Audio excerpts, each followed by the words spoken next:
मसीह यसू के ज़िंदा और जलाली नाम में आप तमाम अज़ीज़ों को मेरी तरफ़ से सलाम कबूल हो। आज मैं फिर से आपकी खिदमत में खुदा के कलाम को लेकर आया हूँ, जिसके वसीला से उसने इस तमाम ज़मीन और आसमान को पैदा किया और हमें भी उसी के मुँह के कलाम ने पैदा किया।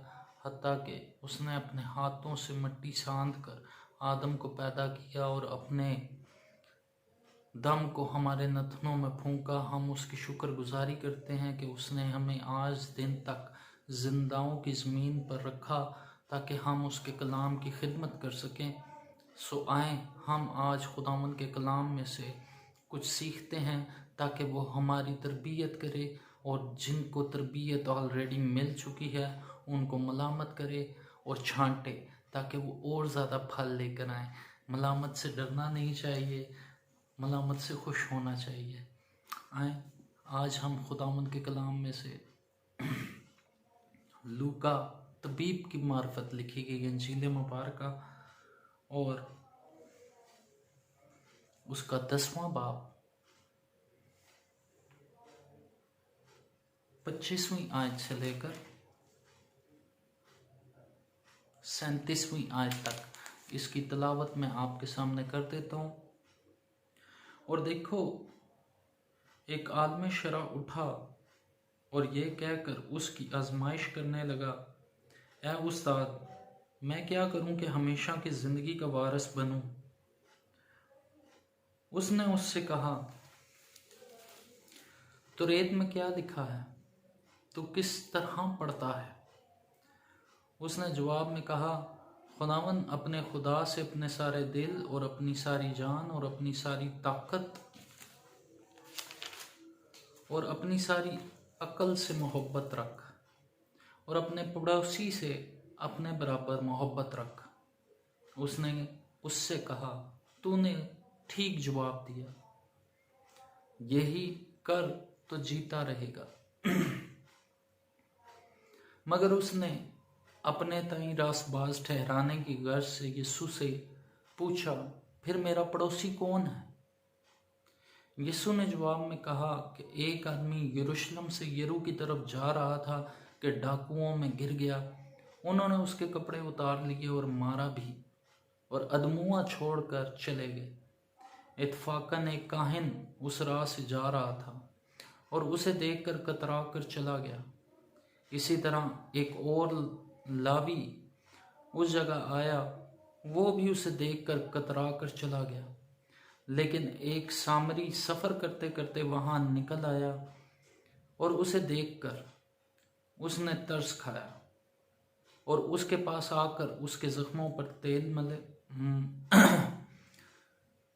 तेल और मैं लगाकर बांधा और अपने जानवर पर सवार करके सराय में ले गया और उसकी खबरगिरी की। दूसरे दिन 2 दनार निकाल कर भटियारे को दिए और कहा कि इसकी खबरगिरी करना और जो कुछ इससे ज़्यादा खर्च होगा मैं आकर फिर तुझे अदा कर दूंगा। इन तीनों में से उस शख्स का जो डाकुओं में गिर गया था, तेरी दानिश में कौन पड़ोसी ठहरा? उसने कहा, जिसने उसकी मरहम पट्टी किया। यीशु ने उससे कहा, जा तू भी ऐसा कर। खुदावन का कलाम पढ़ा और सुना जाना बाइस बरकत हो। लूका तबीब की मार्फत लिखी गई अंजील मुबारका के बारे में आगाही जानने की ज़रूरत है। हमारे पास 4 अनाजील मुबारका कलाम मुकद्दस के अंदर मौजूद हैं जो तरतीबवार तहरीर की गई और इसमें तरतीब के हिसाब से पहली अंजील मत्ती रसूल की मार्फत लिखी गई। मत्ती रसूल ने जो अंजील लिखी वो ख़ास तौर पे यहूदियों के लिए तहरीर की। उसके बाद मरकज़ की अंजील आती है जिसे ख़ास तौर पर गैर अक़वाम के लिए, उन तमाम कौमों के लिए तहरीर किया गया जो जा बजा बस्ती थी। लूका तबीब की जो इंजील मुबारका है, ये इंजीली तरतीब में तीसरे नंबर पर आती है। लूका तबीब की इंजील ख़ास तौर पर यूनानियों के लिए तहरीर की गई, क्योंकि यूनानी इल्म को तलाश करते थे। उनके लिए हर एक चीज़ को तरतीबवार तौर पर तहरीर करना बहुत ज़रूरी था, क्योंकि वो उसके अंदर से नकाइस को ढूंढते थे। लिहाजा लूका तबीब की इंजील मुबारका को जब भी आप पढ़ेंगे, आपको इस चीज़ का इल्म होगा कि हर एक चीज़ की एक ख़ास डिटेल लूका तबीब की इंजील मुबारका के अंदर मौजूद है। अब एक शरा का आलम यीशु मसीह के साथ एक मुकालमे के अंदर उलझा हुआ है। वो अपने आप को रास्तबाज जाहिर करना चाह रहा है और अपनी रास्तबाजी को जाहिर करने के लिए उससे पूछता है कि मैं कौन सा हुक्म है जिसे मैं पूरा करूं और मैं आसमान की बादशाही का वारिस ठहरूं। शरा के आलम बहुत से फ़िरक़ों में से ताल्लुक़ रखते थे, लेकिन यीशु मसीह ने यहाँ पर ख़ास तौर पे लावी के फ़िरक़े को मुखातब किया इस तमसील के अंदर। सो गालबन जो शरा का आलम वहाँ पर मौजूद था वो भी लावी कबीले का था। अगर वो लावी कबीले का नहीं भी था तो तमाम इसराइली कबीले लावी के कबीले की बड़ी इज्जत और एहतराम किया करते थे, क्योंकि वो काहिनों का खिदमत के लिए चुना गया था, वो खुदा के लिए मखसूस थे। यीशु मसीह यहाँ पर उस शरा के आलम को एक तमसील सुनाता है और तमसील उसके जवाब की तहमील थी। उसने क्योंकि यीशु मसीह को जवाब दिया था कि अपने सारे दिल, अपनी सारी कुव्वत, अपनी सारी अक्ल से अपने खुदा के साथ मोहब्बत रख और अपने पड़ोसी से अपने मानद मोहब्बत रख। यीशु मसीह कहता है कि जा, तू ये करेगा तो तू जिएगा। लेकिन अपने आप को ज़्यादा रास्तबाज ठहराने के लिए उसने उससे कहा कि मेरा पड़ोसी कौन है। यीशु मसीह ने उसको तमसील एक सुनाई जो एक नेक सामरी की है, गुड समैरिटन। ये तमसील हमारी रोज़मर्रा की ज़िंदगी के अंदर बहुत ज़्यादा मकबूल है और इसकी बहुत सारी तफसीरें खादमों के ज़रिए से आप सुन चुके होंगे। मैं भी एक अदना सी कोशिश आपके सामने कर रहा हूँ। यीशु मसीह एक शख्स का जिक्र करता है जो इसराइल के शहर यरूशलेम से यरू की तरफ जा रहा है और यरू के रास्ते में ही उसको चंद डाकू मिलते हैं जो उसे लूट लेते हैं और अदमुआ छोड़कर चले जाते हैं। अब एक काहिन उस राह से गुजरता हुआ आता है और उस शख्स को देखता है जो अदमुआ पड़ा। एक मरे हुए शख्स को देखकर आप भांप लेंगे कि ये शख्स इंतकाल कर चुका है, ये शख्स वफात पा चुका है या मर चुका है। लेकिन वो अदमुआ था, ना उसका इल्म हो सकता है कि वो मरा हुआ है, ना इल्म हो सकता है कि वो जिंदा है। वो ऐसी कंडीशन में है। शरीयत के कवानीन के मुताबिक कोई भी इसराइली किसी मुर्दे को हाथ लगाएगा तो वो शाम गए तक नापाक रहेगा। सूरज ढलने पर आपको तहारत के लिए गुस्ल लेना पड़ेगा, तब कहीं जाकर आप पाक होंगे। ये शरीयत की तालीम है। अब काहिन जिसका रुतबा कहानत का है और शरीयत उसे हुक्म देती है कि तूने अगर मुर्दे को हाथ लगाया तो तू नापाक हो जाएगा। लिहाजा वो काहिन उस शख्स को जो अदमुआ पड़ा है, जिसके बारे में कोई इल्म नहीं कि वो मर गया है या जिंदा है, एक इंसान होने के नाते इंसानी फितरत है कि वो किसी इंसान को जो किसी हादसे का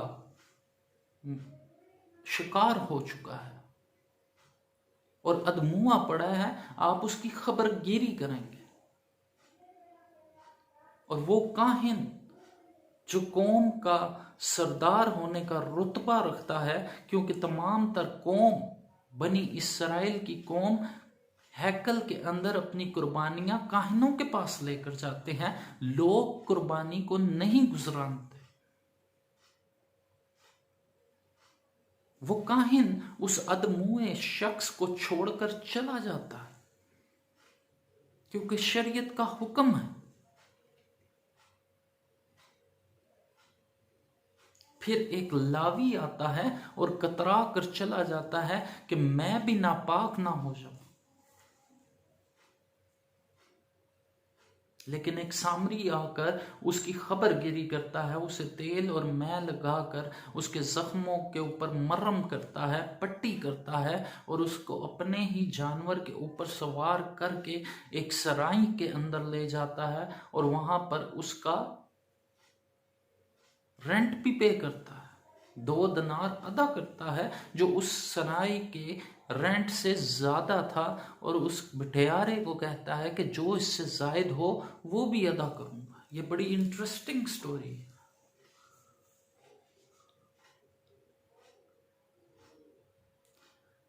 हमारी किताब मुकद्दस के अंदर 66 किताबें मौजूद हैं।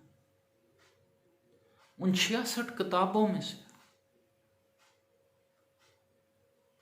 अगर आप आखिरी 27 निकाल लें तो आपके पास पुराना अहदनामा बचेगा, 39 बुक्स। उन 39 बुक्स में हमें कोई भी ऐसी खुशखबरी नहीं दिखाई देती मां सिवाय नबूवतों के।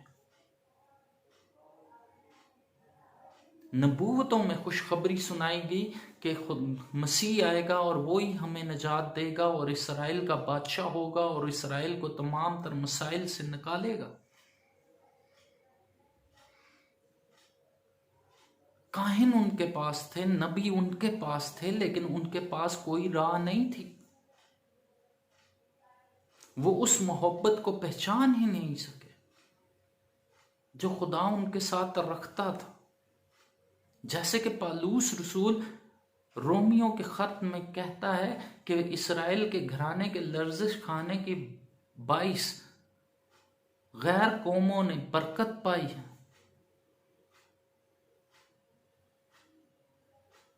उनकी यही लर्जिश जो उनके अंदर मौजूद थी कि वो अपने आप को इंतहाई पाकीज़ा रखते थे, बल्कि वो तो अपने आप को इतना पाकीज़ा रखते थे कि माँ बाप के हुक्म को भी टाल देते थे, शरीयत के हुक्म को भी टाल देते थे। वो अपने बाप दादा की रवायात के ऊपर शरीयत के अहकामात से भी ज़्यादा कारबंद थे, पाबंद थे, और खुदा की शरीयत के अहकामात को टाल दिया करते थे।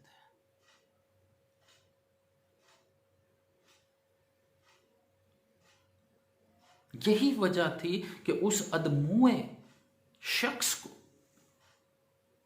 जो राह में पड़ा,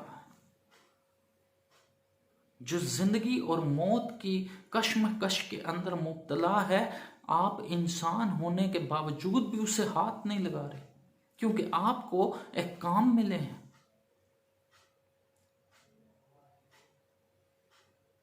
लेकिन यीशु मसीह उस शरा के आलम को पूछता है कि तेरी दानिस्त में इनमें से कौन उस अदमुए शख्स का दोस्त है, भाई है। शरा का आलम एक दुरुस्त जवाब देता है और कहता है वो जिसने उसकी मरहम की।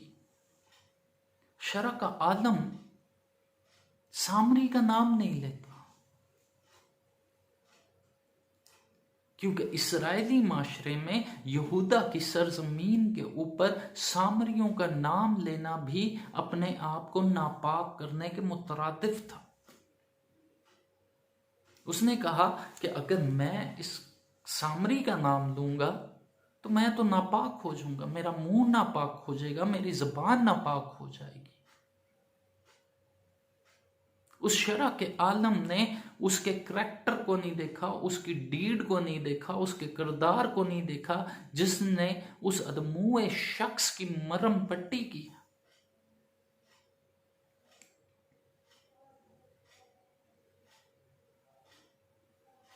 और अपने आप को पाकीज़गी के दामन में लपेटता रहा। लेकिन जब उसने कहा वो उसका पड़ोसी है जिसने उसकी मरहम की, यीशु कहता है कि जा तू भी ऐसा ही कर। भले वो कोई भी हो, भले वो अपने गुनाहों के अंदर लथपथ हुआ हो, उसे कलाम मुकद्दस की कोई खबर ना हो, यीशु मसीह से बिल्कुल बेबहरा हो, हमारी खिदमत लोगों तक रसाई है। जितने भी लोग मसीह यीशु को जानते हैं और उन्होंने मसीह को कबूल किया है, भले ही वो खिदमत के दायरा इख्तियार में है और भले ही वो अपने कारोबार जिंदगी के अंदर मसरूफ हैं, अपने घरों के अंदर मसरूफ हैं, यीशु मसीह ने तमाम कलीसिया को, हर एक मेंबर को जो मसीह के लहू से धुल कर पाक और साफ हुआ है, जिन्हें अब्दी जिंदगी के लिए मोहर की गई है, उन्हें उसने ताकीदन हुक्म किया कि जमीन की हदों तक जाकर मेरी गवाह बनो। यही हुक्म उसने हमको भी किया कि हम मसीह यीशु की गवाही को इस जमीन की इंतहा तक लेकर जाए, ताकि खुदा बाप का जलाल जाहिर हो। जिन गैर कौमों को बनी इसराइल के अंदर धुतकारा जाता था और उनको गाली के तौर पर समझा जाता था, खुदा बाप ने उन्हें अपने जलाल के वसीला से बाबरकत ठहरा दिया। जंगली जैतून को हकीकी जैतून के अंदर पेवस्त कर दिया। वो डालियां जो बेफल थी उन्हें हकीकी अंगूर के दरख्त के साथ मुंसलिक कर दिया।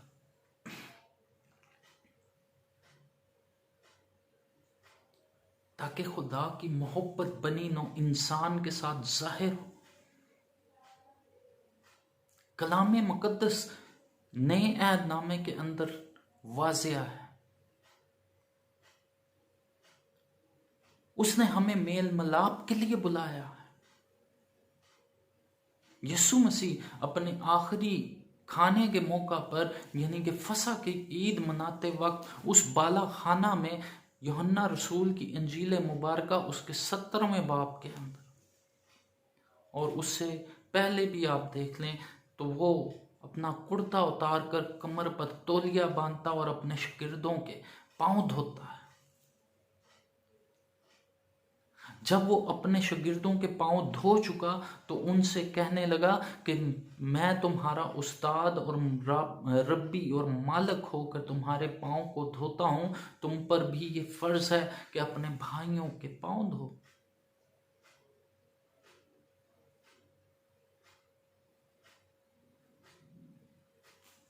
कायनात का मालिक, खलकत का मबदा, हर एक चीज जिसके वसीले से पैदा की गई, देखी हो या अनदेखी हो, हर एक चीज उसी के वसीले, उसी के वास्ते पैदा हुई। वो अपने शागिर्दों के पांव धोकर उनको हुक्म देता है कि तुम भी ऐसा ही करना। ये मोहब्बत की एक आला मिसाल है। इब्रानियों का लिखारी लिखता है कि इसीलिए वो हमें भाई कहने से नहीं घबराता। तो हमें भाई कहता है।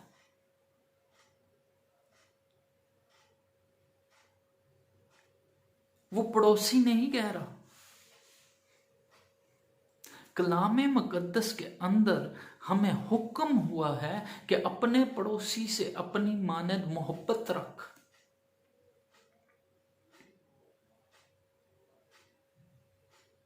यीशु मसीह की ज़बान अक़दस से बयान की गई तमसीलों में से एक तमसील ऐसी भी है कि जिसमें खुदावन यीशु मसीह बताता है कि अगर तू अपने भाई के साथ नफरत रखता है तो तू सदर अदालत की सज़ा का मुस्तहक है।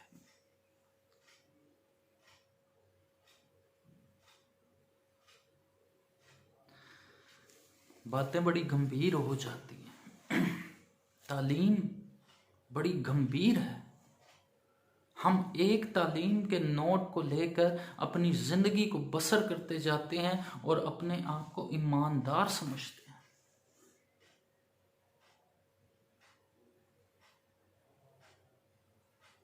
ईमान तब कामलियत तक पहुंचता है जब आप उस शख्सियत को, उस माबूद को जिसके ऊपर आप ईमान रखते हो, कामिल तौर पर पहचान गए हो। अगर आपको पहचान नहीं तो कामलियत आपके अंदर नहीं। इसीलिए यीशु मसीह लूका तबीब की इंजील मुबारका में ही यूं फरमाता है कि तुम क्यों मुझे खुदावन खुदावन कहते और मेरे हुक्मों पर अमल नहीं करते।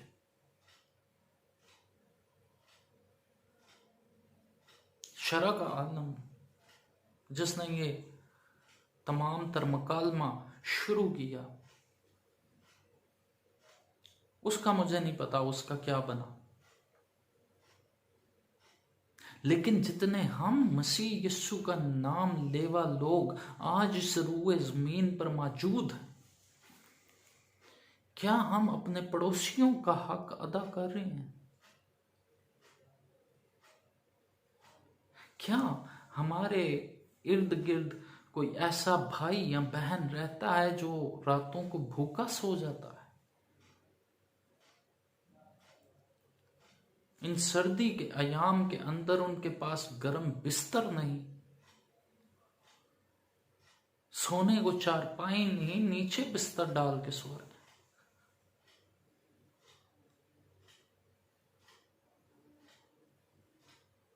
खाने को अच्छी खुराक नहीं, बच्चे भूख से बिलक रहे हैं।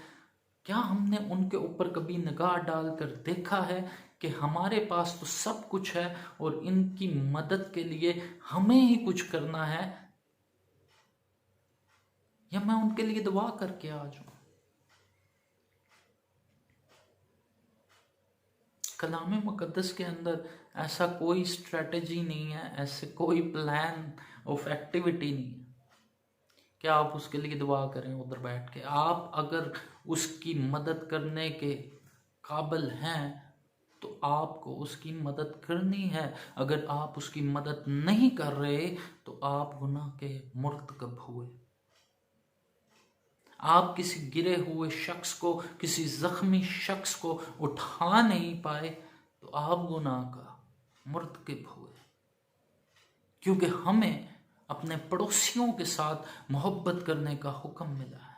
ना सिर्फ अपने पड़ोसियों के साथ मोहब्बत रखने का हुक्म मिला है, बल्कि अपने दुश्मनों के लिए भी दुआ करने का हुक्म मिला है, उनके लिए बरकत चाहने का हुक्म मिला है। हम इन तमाम तर अहकामात से फिर नहीं सकते, क्योंकि कलाम की बात टल नहीं पाएगी। जमीन और आसमान टल जाएगा, लेकिन उसके मुंह की बातें हरगिज ना टलेंगी। इसमें कोई शक नहीं कि आज के दौर के अंदर कलीसिया बहुत सारे मसाइब, बहुत सारी परेशानियों के अंदर मुब्तला है। घर घर के अंदर नफसा नफसी है, परेशानियों के अंबार लगे हैं, घरेलू नाचाकियां, माली प्रॉब्लम्स, बच्चे नाफरमान हैं। इन हालात में आप किसी और के ऊपर क्या निगाह रखेंगे? लेकिन जो मसीह यस्सु के अहकामात के मुताबिक अपनी जिंदगी को बसर करते हैं, उनको कोई भी ऐसा प्रॉब्लम नहीं है, क्योंकि यस्सु उनका मुहाफ़िज़ है। यस्सु उनकी ज़रूरतों को पूरा करता है और वो किसी चीज़ के मोहताज नहीं। वो अपनी मोहताजी को नहीं देखते, बल्कि दूसरों की हाजतों को पूरा करते हैं। वो अपनी रास्तबाजी के लबादे को ओढ़कर किसी और के ऊपर कीचड़ नहीं उछालते।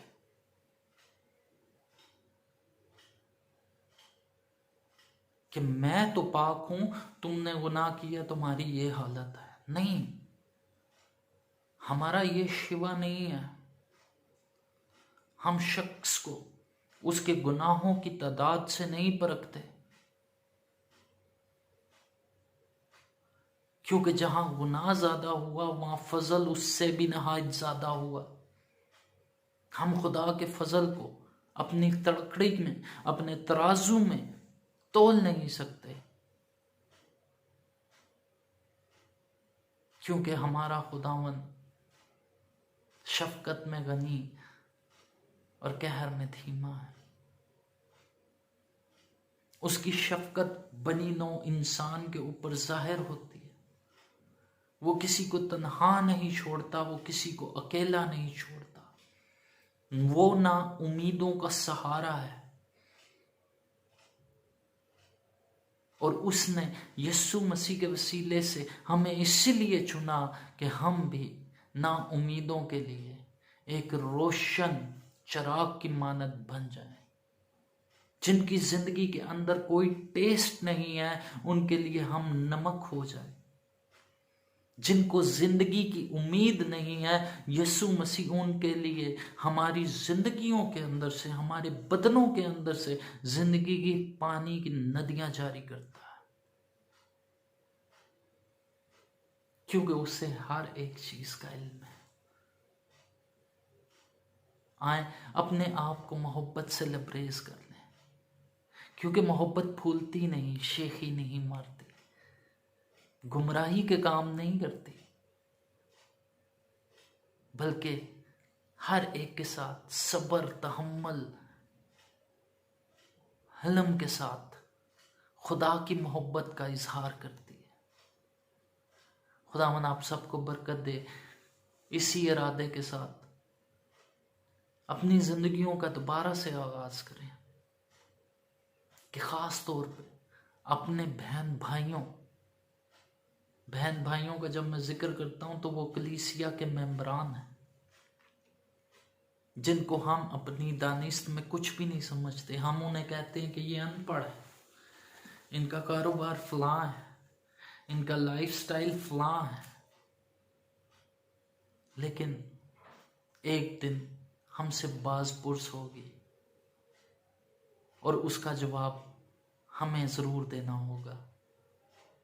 अपने आप को उस नेक सामरी की मानद बनाए, जिसने राह चलते के ऊपर अपने माल में से लगाया और यीशु मसीह ने अपनी ज़बान अक़दस से उसको जाहिर किया कि वो नेक है। और तुम जो शरा के आलम हो, तुम्हें इस नेकी का इल्म नहीं, अहकामात का ज़रूर इल्म है, क्योंकि हम अमल के साथ ही मसीह यीशु को अपनी ज़िंदगी से जाहिर करते हैं, ज़बान के साथ नहीं।